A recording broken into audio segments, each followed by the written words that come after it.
America has never been faced with the threat of physical attack as often as it has in recent history. With this new threat, it would seem that America is giving up more and more of their rights in the name of security. We are searched at airports without probable cause. Our Second and even our First Amendment rights are being attacked and limited. It was Patrick Henry who said, "Give me liberty or give me death."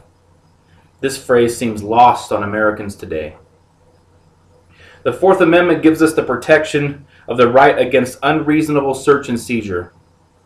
The Fourth Amendment says the government is required to obtain a warrant of probable cause before it is able to search a person or private property. We also have protections under the 14th Amendment, which forbids the state from denying life, liberty, and the pursuit of happiness without due process of law. This is supposed to guarantee us that the federal government cannot take away or restrict any rights of an American citizen without the involvement of the courts. These two amendments seem pretty simple and self-explanatory. Our government, however, seems to be chipping at these rights and circumventing due process through congressional acts and executive orders. Since Pearl Harbor, we have seen the rights of American citizens stripped away. With the attacks at Pearl Harbor, we saw Japanese Americans illegally arrested and locked up based on the mere fact that they were of Japanese descent. After the September 11th attacks, we saw the passing of the Patriot Act, which allowed the warrantless searches of people's phone lines. We saw the creation of the Department of Homeland Security and the government takeover of America's airports.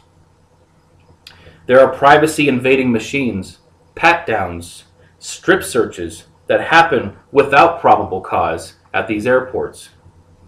The courts have ruled this constitutional because it is for the greater good.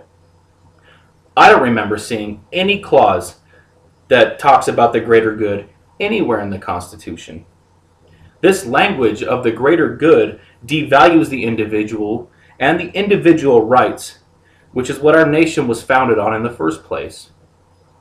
This year alone, we are seeing the executive branch of government allowing the execution of American citizens abroad without due process of law.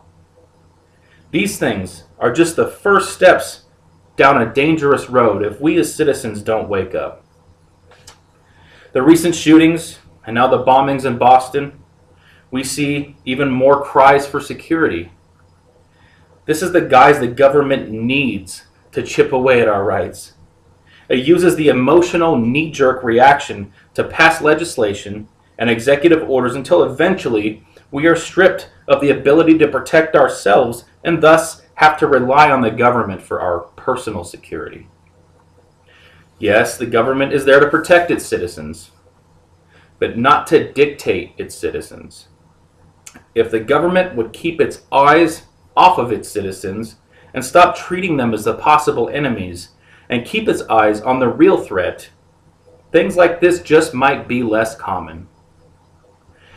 The only time it is okay for the government to take away the right to privacy is by due process of law and probable cause. Any other instance is absolutely not okay and absolutely illegal. Everybody wants to get after the government for the things they are doing, but it is we that are letting this happen by allowing emotion to get in the way of rational thought. Proper education on our Constitution would not only awaken the masses to what is happening, but keep us from giving away our rights.